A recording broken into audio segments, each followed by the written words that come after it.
welcome to The Access. I'm your host, Hayvi Bouzo. In this episode, we will be discussing Bernard-Henri Levy's new book, The Empire and the Five Kings, new relationships emerging in the Middle East, and the fate of the Arab-Israeli conflict. Also, we'll be talking about the threats posed by the Iranian and the Syrian regimes. To talk about all of this, we are joined by Bernard Levy, French philosopher and writer.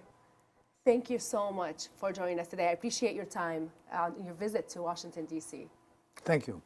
Let's start by talking about your new book, The Empire and the Five Kings, America's Abdication and the Fate of the World. That's a very broad but very interesting title. What is the book's substance? I don't know if it is interesting. It is sad. Mm-hmm. It is a sad situation because for Americans themselves, for the allies of America all over the world, in Europe and in Middle East, it's a terrible news. The idea of the abdication of America is a disaster because America, in spite of everything, of course America does mistakes, of course America went through terrible moments, but it is the biggest democracy in the world. It means the world for so many suffering people and hoping people throughout the world. I saw all my life in devastated countries, in forgotten wars, among the damned of the earth. I saw so many women and men who, from the depth of their despair and of their misery, saw America like a real shining point. I don't know shining city, but shining point. It made their hope. So this idea of an America retreating, this idea of an America entrenching itself behind its borders or its oceans, transformed into borders, is a desperate idea. It's an idea which spreads despair all over the world. So it's a sad title. It's a sad title. What would be the fate of the world if this happens? If this happens, if America pursues in its abdication, the fate of the world will be Erdogan, Putin, Xi Jinping in China, Iran leading the world. It will be these former empires who collapsed in the last centuries taking a new sort of life and taking advantage of this abdication of America. My book depicts a completely new stage of the state and stage of the world, where you have a big vacuum, a big void, emptiness created by this retreat and occupied by forces. So you're imagining what the scenario would look like, basically, if things proceed. For example, what it will look like? It will look like the Syrian Kurds offered to the mercy of Erdogan. He will do whatever he wants. And you know his dream regarding the Syrian Kurds, which is to eradicate them. It means the democratic forces in the Arabic world abandoned to tyranny. It means maybe part of the eastern part of Europe left to Putin ambitions. It will mean the Chinese imperialist views on Asia implemented. And it will mean about Iran, it will mean this famous or infamous Shia arc from Lebanon to Bahrain through Damascus and Baghdad implemented.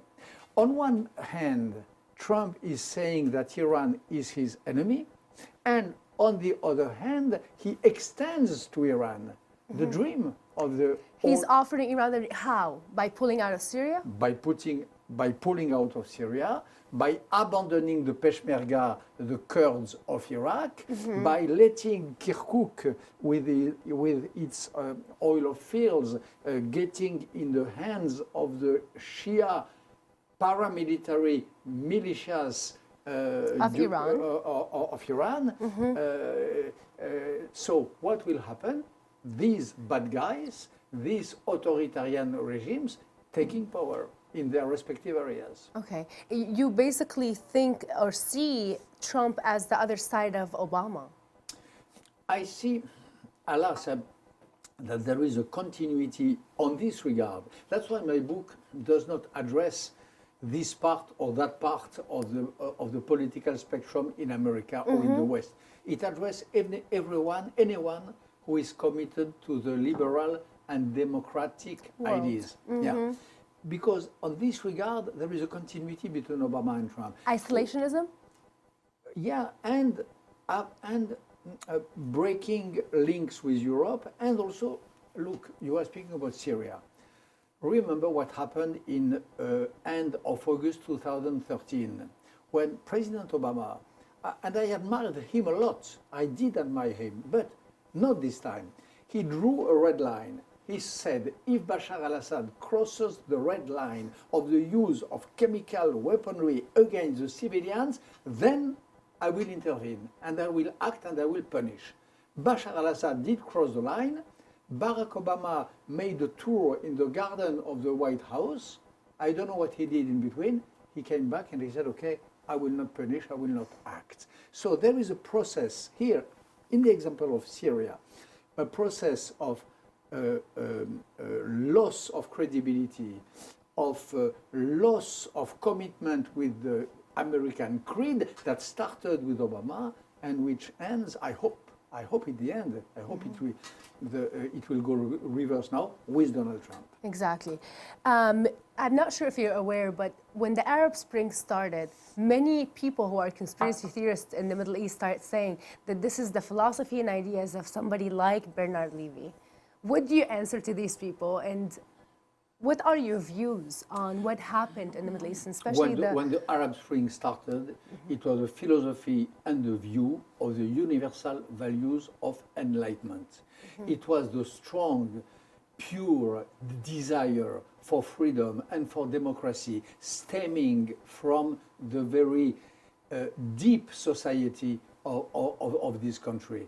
The universal values, the creed in the right of a body not to be tortured, of a soul not to be martyrized, does not belong to Bernard-Henri Levy, does not belong to France, does not belong to the West, it belongs to the world. Any lady, any man, anywhere in the world, including, of course, the Arab world, has the right to embrace these values. And what happened during the Arab Spring, whatever happened after that, of course it was not a success. It was not a full success. But what happened is big majority, crowds of people saying, we want to enter in the house of democracy. We want to enter in the house of human rights. In your opinion, when those regimes, such as in Syria or other parts of the Arab world, there was some sort of, the boogeyman, the Islamists, and then some sort of collaboration on some level with the Islamists, and that includes the Iranian regime. And that boogeyman actually did come to life, and we saw many radical elements come out, including ISIS, including Jabhat al-Nusra. How do you view that kind of coexistence between extremism and dictatorships, bloody dictatorships? They are the two faces of the same coin. They are the two, they are twins. The dictatorships and radical Islam, they are twins. Look at Muammar Gaddafi. He knew that his best enemy, the enemy he could use as a tool, were the Islamists. Look at Bashar al-Assad in Syria. One of the first decisions he did 1 year after the uprising was to open the jail, his jails, and to liberate and to send in the nature, in the landscape, the Islamist prisoners, hoping that they will feed the beast of ISIS, which happened. So there is an evident complicity, not objective, a real complicity between the two, tyranny and radical Islamism. But Israel has military power that other countries in the region don't have, and they have been confronting Iran and Syria. What the potential do you see to this, and are we going to see peace? basically, and an end to the Arab-Israeli conflict?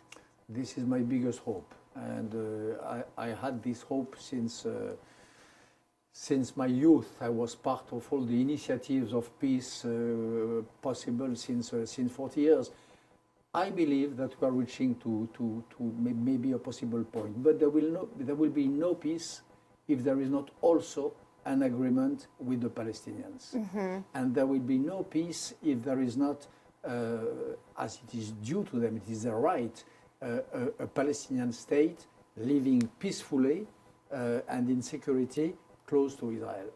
It is a game with three players: the Arab states, Israel, and the Palestinians. But the Palestinians have to wish it really. They have to have a leadership doing really its best efforts, and they have to have partners in front of them. Exactly. So it has to be an agreement You between have to all be parties. three to play tango, to dance tango. You have to be three to dance tango. What about Iran? The question of Iran. You just talked about how Trump basically is, not implementing the policy that people were hoping to see happening by the United States against the Iranian regime. How much do you think Israel is able to confront Iran? How much Saudi is able to confront Iran if the United States is not willing to do what others are expecting the United States to do? How would Iran be stopped? I don't know, because Iran is not Iran alone. Now you have, allied with Iran, two of the five kings which I designate in my book.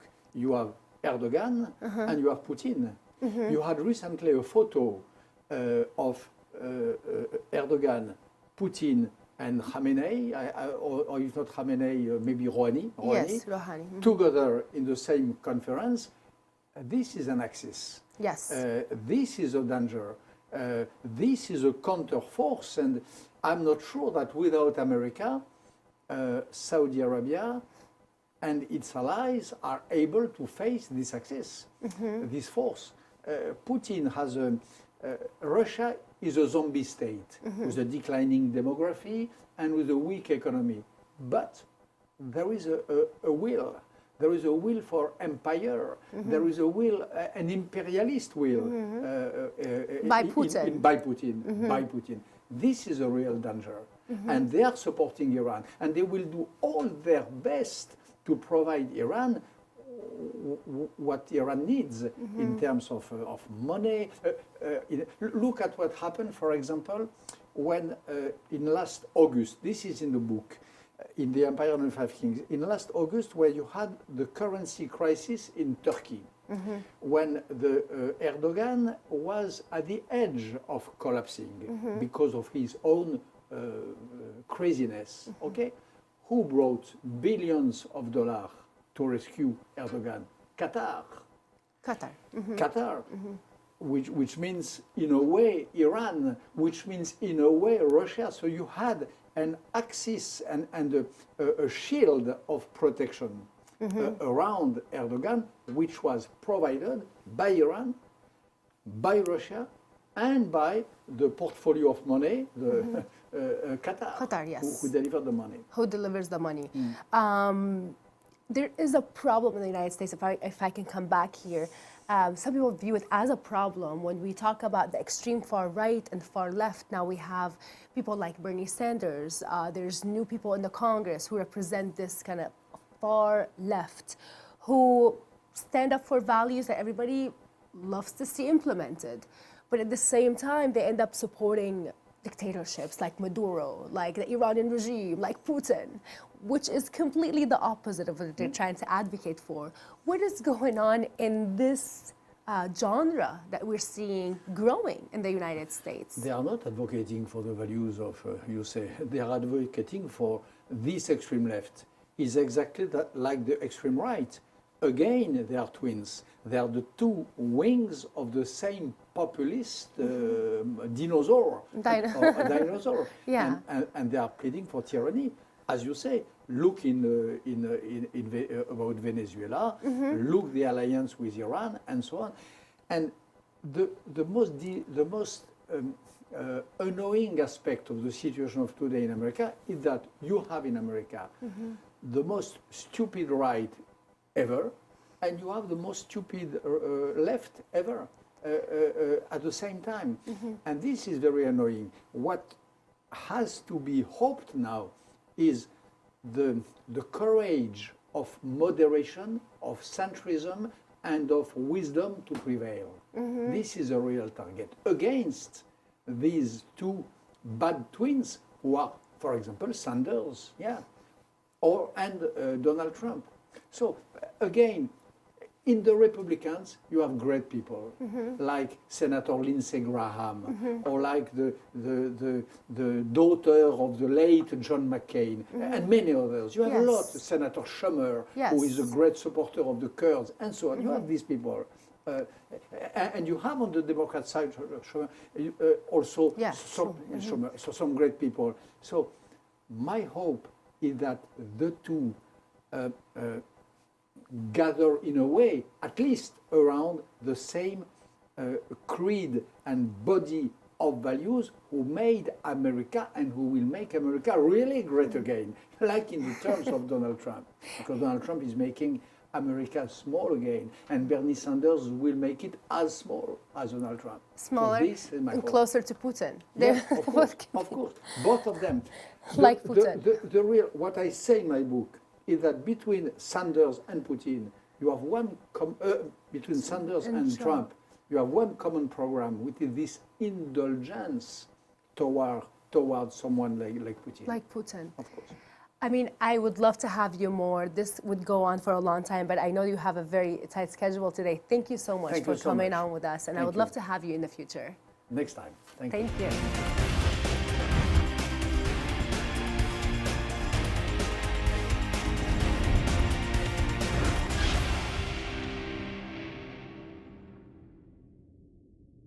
For the second part of our show, we will be discussing the presence of Hezbollah in Venezuela and Latin America, Iran's ballistic missile program, and the current financial situation of Hezbollah. To talk about all of this, we are joined by Dr. Emanuele Ottolenghi, Senior Fellow at the Foundation for Defense of Democracies. Thank you so much, Emanuele, for joining us once again. Thank you so much for having me. A lot is going on. I want to start by, obviously, Britain, France, and Germany have complained about the missile tests by the Iranian regime. Is that a change in the European position on Iran? Or are we still, seeing the same pattern? It is a very slow but important change. The missile program was excluded from the Iran nuclear deal, and that was a mistake, because it is clear that the Iranian missile program, with its emphasis on developing intercontinental ballistic missiles, is designed to be part of a non-conventional weapons program. There is no other justification for that type of weaponry other than carrying non-conventional warheads. So it was a mistake to exclude the missile program from the nuclear negotiations, and to the credit of President Obama, at the very least, the United States continued to sanction Iran's missile program, starting from the day after the Iran deal was initially implemented. And of course, the Trump administration has since ratcheted up pressure and walked away from the Iran nuclear deal. So the fact that the Europeans are now finally coming around to recognizing this problem is clearly a welcome change.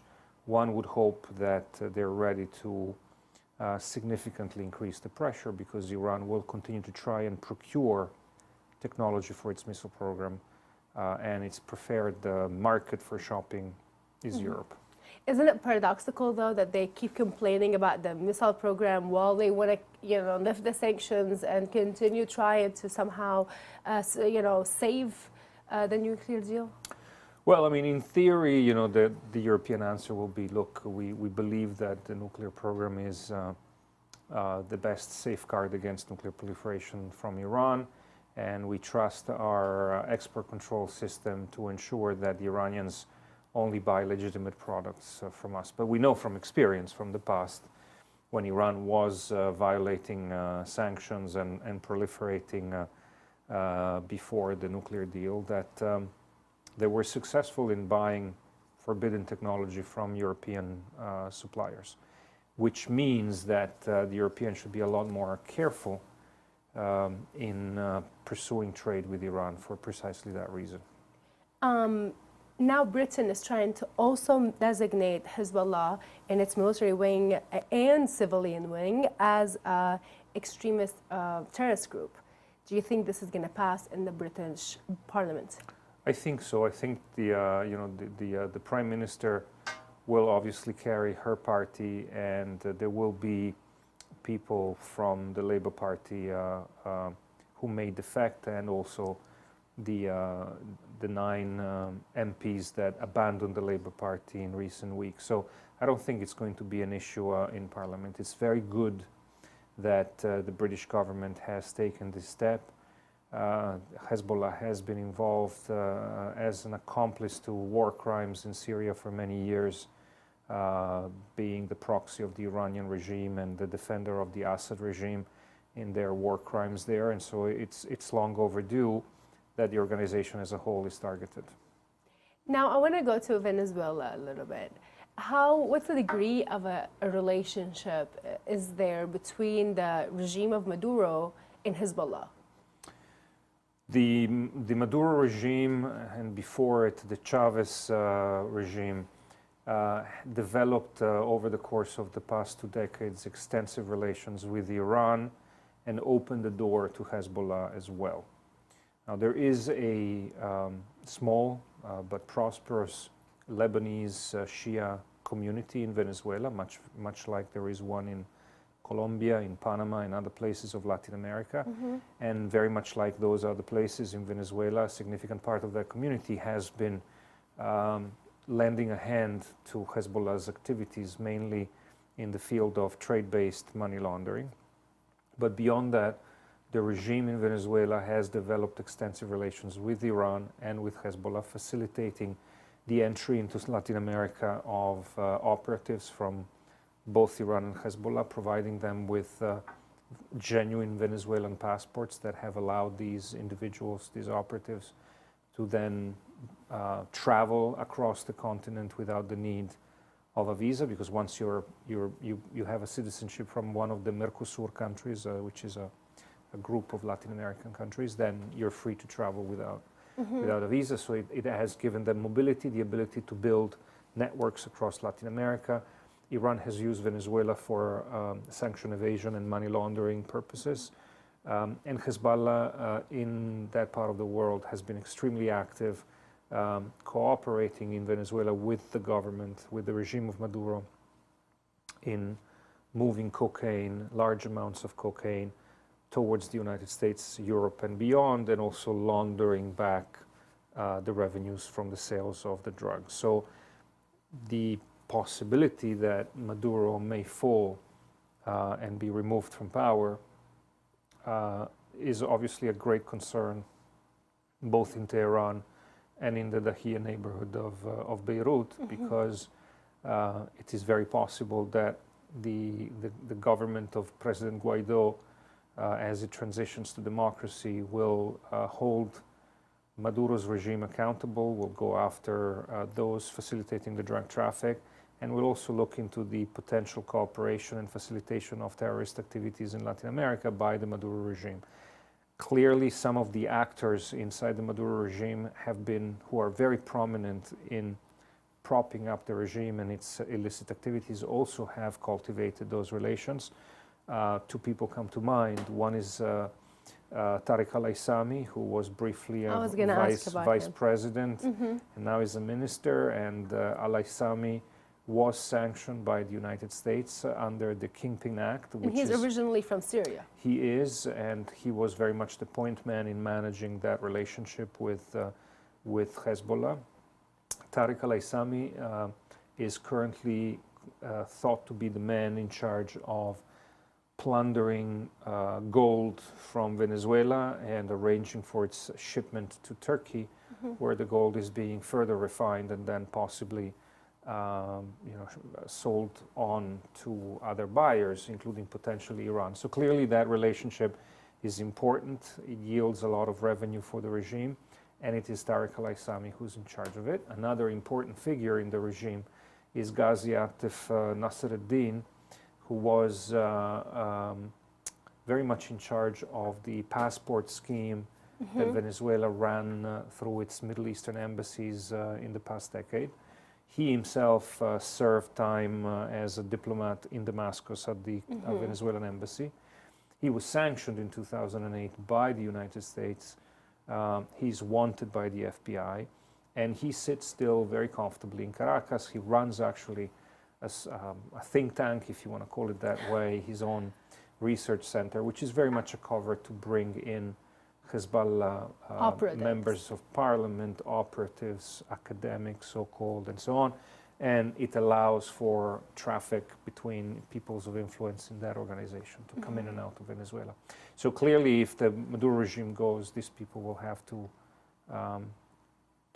pay the price, run away somewhere, or pay the price of their cooperation. And that's why both Nasrallah and the government of Iran have expressed concern about the threats posed to Maduro's survival in power, and have also tried to deny any involvement at the same time.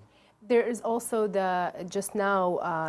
recently, the former head of the intelligence in Venezuela has basically defected. Carvajal, is that how you pronounce his name? Carvajal, yes. Hugo Carvajal, nicknamed El Pollo, the chicken. El Pollo, which yes. means is that now he has, as a head of intelligence, information on everybody, including somebody like Walid Mukalled, who's also a big businessman who allegedly he has ties to Hezbollah, and of course Tariq al-Aissami and all of the other ones you just mentioned. What type of information can he provide? Well, what's interesting is that Hugo Carvajal, the gentleman you just mentioned,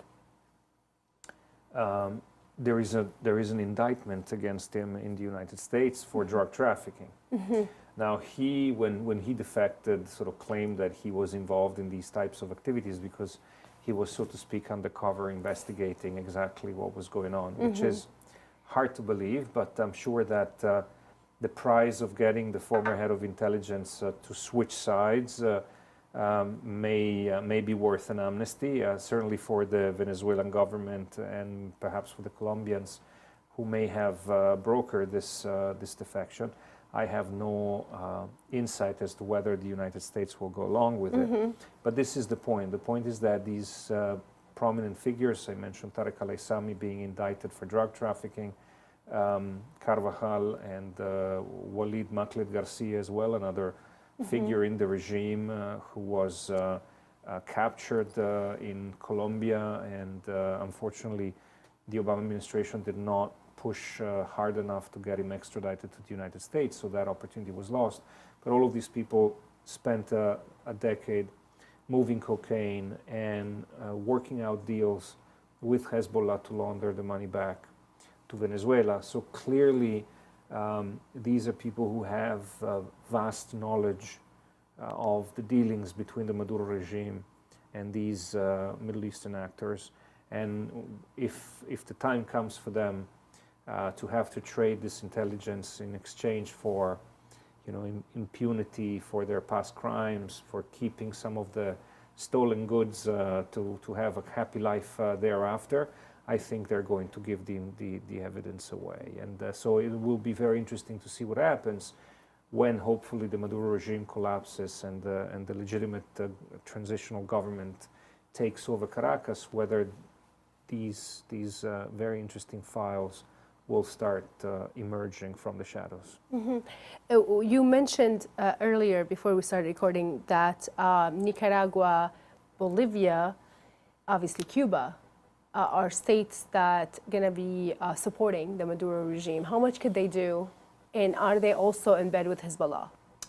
So it's very interesting that these countries, as we know, are part of the Bolivarian alliance, this ideological alliance that a decade ago very much ruled over most of Latin America, because it included Rafael Correa in Ecuador. It included briefly Ferdinando Lugo in Paraguay.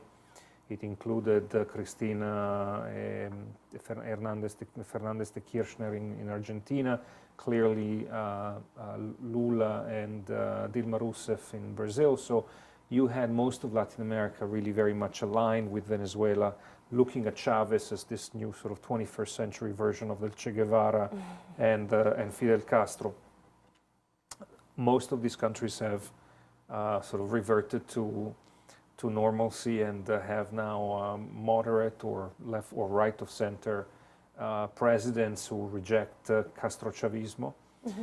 Nicaragua, Bolivia, and Cuba, of course, remains very much involved in this ideological struggle. And they're invested in Venezuela, in Maduro's Venezuela and its survival to a varying degree. First of all, you have economic cooperation through joint ventures that, especially in the case of Nicaragua, with the oil industry, the energy industry, have helped Venezuela, or Maduro rather, launder money that belongs to the Venezuelan people that was plundered from the energy sector in Venezuela. Cuba, I think, is more than just money. There is a clear presence of Cuban agents from the intelligence services that have ensured that the Maduro regime can survive and stay in power and stay in control. Just an interesting, curious figure. Cuba recently had a rubber stamp referendum to approve its new constitution. And for the first time, they allowed Cubans abroad to vote. So to vote, they had to register. And the Cuban Ministry of Interior provided figures. And in Venezuela, it appears, based on those official figures, there's 22,000 Cubans registered. Now, that's in Venezuela. Just in Venezuela. That is a significant amount of individuals. And it just goes to show how much Cuba is invested in the survival of the regime. It's for economic reasons. It's obviously for ideological reasons. It's a bulwark against the United States as far as they're concerned. It's access to resources that they have helped the regime plunder. So there is a significant asset to be lost for the Cubans. Bolivia, very much like Cuba, has become, under the leadership of Evo Morales, a narco-state. And being landlocked, it does benefit from having allies in the vicinity that can be used as a transit point and jumping grounds for its cocaine exports. That means that they're definitely allied with Hezbollah too. Correct. Well, Evo Morales was very much one of the earlier ideologues of the Bolivarian alliance alongside Chavez, and he welcomed the Iranians into Bolivia early on. Iran's embassy in La Paz, the capital of Bolivia, is one of the largest ones in the world. There are rumors and reports of hundreds of diplomats accredited with that embassy who live in separate compounds in La Paz. And clearly, you know, when you go through the amount of cooperation agreements and state visits that have happened, and you compare it with the very small volume of bilateral trade, it suggests that Iran has made a strategic investment in propping up the Evo Morales regime as well. And it is very possible because Bolivia is one of the largest producers of cocaine, and cocaine from Bolivia goes through Paraguay and by plane north through Venezuela onto larger markets, that of course there is a significant involvement of Hezbollah as well. I want to talk a little bit more about Hezbollah in Lebanon. Now we know that even Hezbollah minister, new minister, is the Minister of Health Minister in Lebanon. But there's not many criticisms. We don't see many, obvious positions by Europe, by the United States against this obvious, basically taking hold and control over more ministers, more departments in Lebanon by Hezbollah. So the United States has a bit of a schizophrenic policy when it comes to Lebanon, right? Because on the one hand, the sanctions regime against Hezbollah has been tightened over the past 2 years under the new administration. You have had a lot more sanctions enforced. You have had numerous trips from Lebanon to the States and from the States to Lebanon of treasury and banking officials to ensure that the regime is tightened. And the banking sector is feeling the pinch, clearly. In Lebanon. In Lebanon. On the other hand, what you see is what you've described, namely that Hezbollah has held the country at ransom for months in the negotiations of the government.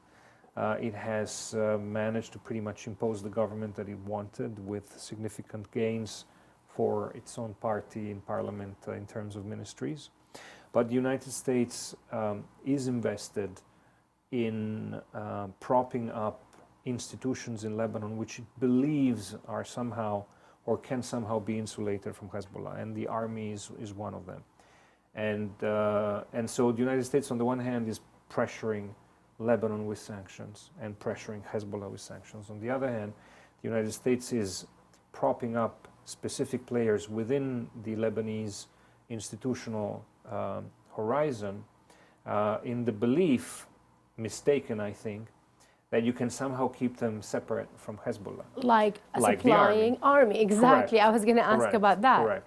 Now, there may be a reason why the United States is making that investment, right? Because as you know, the United States is still deployed, albeit in small numbers, in Syria. It's, despite the controversies about what the president said, withdrawing, not withdrawing, winding down, when, under what conditions, etc., there is still a significant military deployment and operation. And it's possible, it's just possible, that in order to keep assets safe and keep access to information and so on, the United States uses the supplies of weapons as a tool of influence to guarantee that position. But it's debatable whether, even if that is the case, and I don't know for sure, I'm just speculating. Is that it's the debatable same whether it's mistake worth it. Yes. that Saudi Arabia was making too when they stopped Correct. supplying the Lebanese Absolutely. military? And I mean, so- we and know so that we know what the cost Hezbollah is controlling Correct. the Lebanese army. Correct. Why? I mean, it's really interesting to see that this is a policy that this particular administration would keep, kind Well, of again, carrying out. this is as I think the word "keep" here is important and defining, because this is something that the administration inherited from the Obama administration, but it hasn't had the courage to go and revisit and revise. It's a bit. It's one of those kind of bureaucratic hangovers that oftentimes governments can get rid of. They can't find a better alternative, and so they stick to a policy despite the fact that it's clearly Not working. counterproductive. Correct. Yeah. What do you think of the financial situation of Hezbollah today? I mean, we know that based on many experts saying here on this show that Hezbollah could survive even the collapse of the Iranian regime because they have their own operation going, because they have their own, drug dealing and criminal operations throughout the world almost. Do you agree with this assessment? And what's going on? How is what's happening in Iran affecting Hezbollah, and obviously the shifting of the landscape around them? Well, Hezbollah, first of all, it's very difficult to assess how much of the Hezbollah's overseas illicit operation funds Hezbollah's overall budget as opposed to the Iranian contribution. But what's clear is that the Iranian contribution in hard cash is less dependable because Iran's difficult economic circumstances and the growing pressure of U.S. sanctions is making that supply of cash, that's financial support, less reliable, less steady in its Every levels. day. Every day. Right now, there may be months when Iran can provide more, but it's not something that you can count on in a reliable fashion.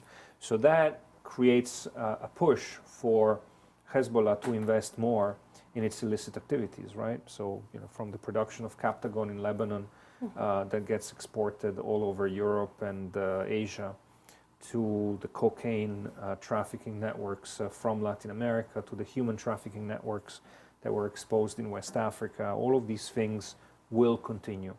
I think the political challenge here for the United States and the West at large is that there is still resistance in recognizing the convergence of Hezbollah as an ideological proxy of Iran and organized crime. There are, frequent seizures of cocaine shipments.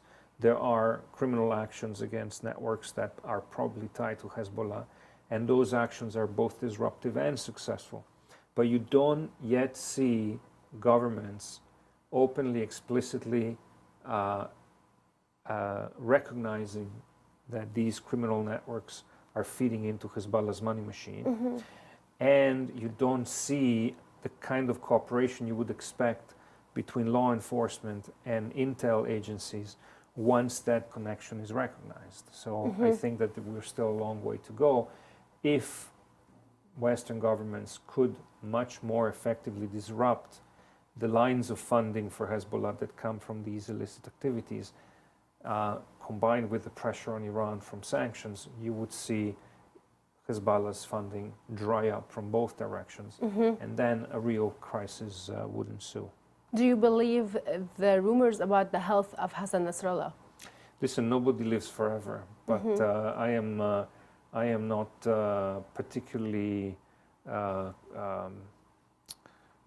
interested because I don't believe that these types of movements rely and survive thanks to the charisma of just one person.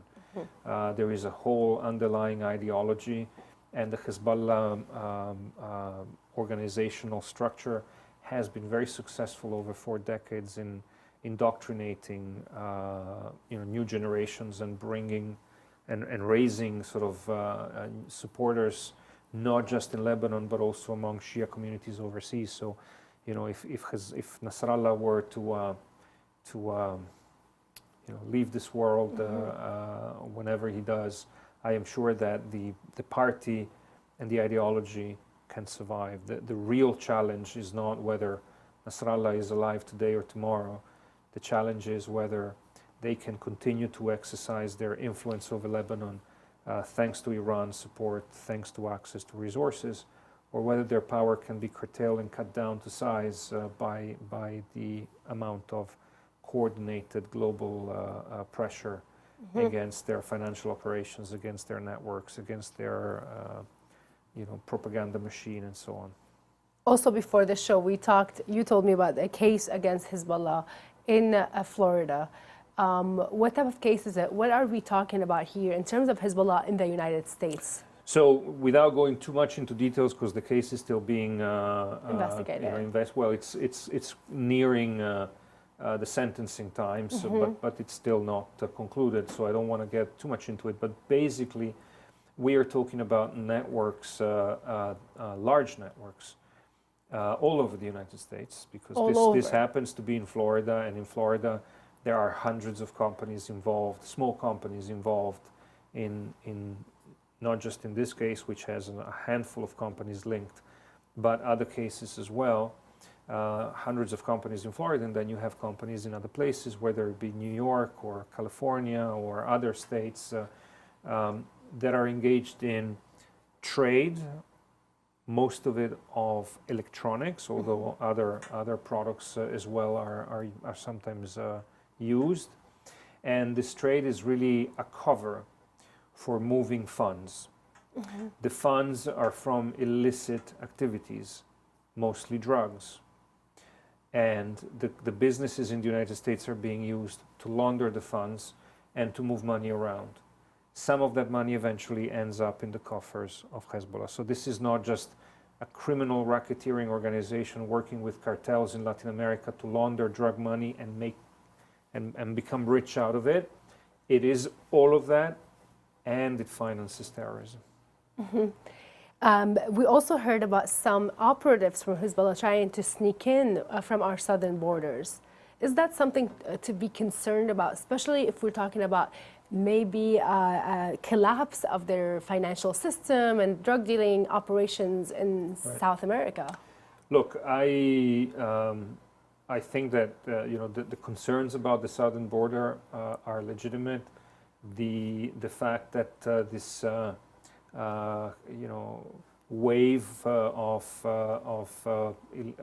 people wanting to come into the States is difficult to manage, always presents challenges, the possibility that organized crime takes advantage of the vulnerable illegal immigrants by milking them of cash, by sending underground people to sneak in with them, etc., etc., etc. I got to tell you, the cases I've seen involving Hezbollah in the United States always involve people who came through the front door, who lied about their